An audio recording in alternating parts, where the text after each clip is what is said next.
चौपाल के पूर्व विधायक डॉक्टर सुभाष मंगलेट ने चौपाल विधानसभा क्षेत्र में अधिकारियों के रिक्त चल रहे पदों को भरे जाने का भी सरकार से आग्रह किया। उन्होंने कई सवाल भी उठाए हैं और उन्होंने कहा है कि ये बहुत चिंता का विषय है और उन्होंने बहुत सारी बातें कही है। आइए मिलते हैं डॉक्टर सुभाष मंगलेट से, उन्हीं से सुनते हैं कि उनकी चौपाल को लेकर आखिर चिंता कैसी है। स्वागत है जी।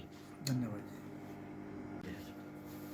विभागों में जो चौपाल के अंदर चल रहा है और आप विकास को किस तरह से देखते हैं, और सरकार की तरफ से तो बजट भी आ रहा और कार्य होने की भी जो है बात की जा रही है, आप कैसे देखते हैं? देखिए ऐसा है शर्मा जी, जहाँ तक विभागों की बात है, जो लोगों का फीडबैक है वो विभागों के प्रति इतना अच्छा नहीं है। वो कोई भी डिपार्टमेंट है, लोगों में जो लोगों की भावना है मैं आपके सामने वो व्यक्त कर रहा हूँ। लेकिन जो खासकर पीडब्ल्यूडी में, चाहे इससे पहले कार्यकाल रहा 2-3 साल का, अभी तो खैर एक्शन साहब ही नहीं है महीने से यहाँ पे, तो मैं आपके माध्यम से सरकार से ये गुजारिश करता हूँ कि पहले तो सबसे पहले अधिकारी भेजें। पहली बात तो यहाँ पे सरकार का पैसे की ही समस्या है, जो आ भी रहा है, जो मिल भी रहा है यहाँ पर, तो उसको आप इस ढंग से अगर बदरबांट करोगे तो कहाँ से चौपाल का विकास होगा। तो मैं जो आने वाले अधिकारी है उनको भी मैं क्या कहते हैं यही कहूँगा कि कृपा करके जो भी अधिकारी सरकार लगाती है जल्दी जल्दी लगाए, ताकि हम किसी से अपनी बात तो रखें विकास की। सबसे बड़ी समस्या यहाँ सड़कों की आज की डेट में हमारे 21 रूट बंद पड़े हैं बसों के, कई जगह रास्ते बंद है, कई जगह डंगे गिरे हुए हैं। अभी मैं कुपी से भी 2-3 लोग आप मुझे मिलेंगे जी, हमारी बसें नहीं आ रही, हमारे डंगे गिर रहे हैं। नेरवा में कई बसें अभी बंद पड़ी, चौपाल के हार्ड एरिया जो है तो 21 रूट बंद पड़े हैं।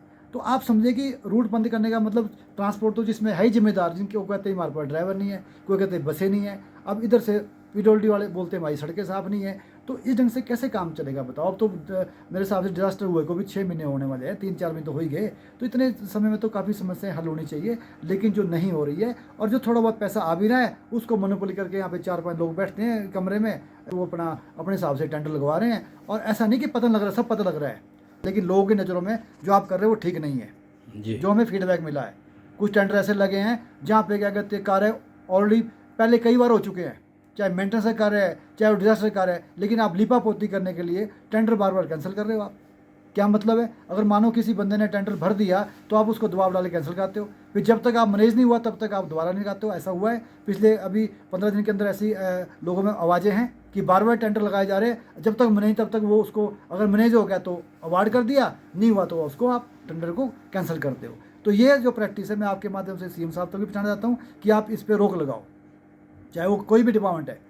तो चौपाल में कारण क्या है, आप कैसे देखते हैं? आप भी एमएलए रहे हैं, आप विधायक रहे, ऐसा तब नहीं होता था? मैं इसमें सीधी बात है, जो तो हमारे विधायक हैं वो तो विपक्ष के हैं, वो अपनी बात रख सकते हैं विधानसभा के अंदर या यहाँ बोल सकते हैं, ठीक है। चलनी तो सरकार के नुमाइंदों की है। अब जो आज तक चलती आई, जब वो खुद ही इस बंदरबांट में शामिल हो रहे होंगे तो कौन अफसर पे आप लगाम लगाओगे? आज से पहले क्यों नहीं ऐसा हुआ? मेरे हिसाब से वर्मा जी के, भले वर्मा जी मेरे विपक्ष में एमएलए थे, पर ऐसा तो बंदरबांट तब भी नहीं हुई।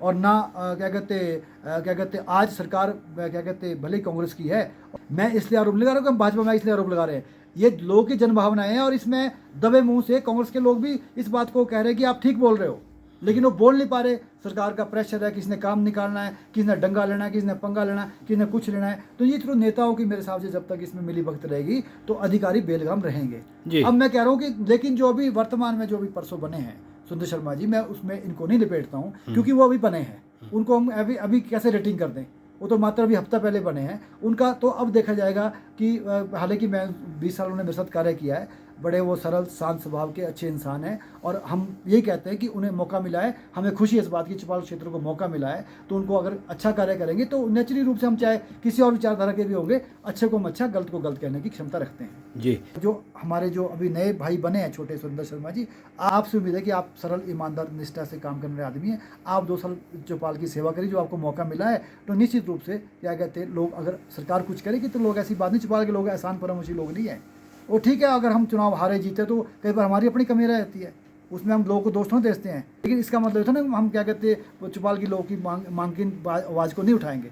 तो आपके माध्यम से आवाज़ उठती रहेगी, और आपके माध्यम से मैं अपील करता हूँ मुख्यमंत्री महोदय से भी, मंत्रीगण से भी, जो जो यहाँ की समस्याएं आपके सामने आई थी आज से पहले या जो घोषणाएं आपने किया, कृपा करके उसको पूरा करें। और जो 3 साल का व्यस्त हमारा एक ख़राब समय निकल गया चौपाल का, 2 साल कम से कम आपसे सरकार से ये अपेक्षा करते हैं कि कम से कम जो बचा हुआ कार्यकाल है कुछ तो चौपाल के लिए हो जाए, क्या कहते हैं, ताकि चौपाल को उसका फ़ायदा मिले। ये थे चौपाल के पूर्व विधायक डॉक्टर सुभाष मंगलेट। आपने समय दिया जी, आपका बहुत बहुत धन्यवाद। धन्यवाद, थैंक यू वेरी मच।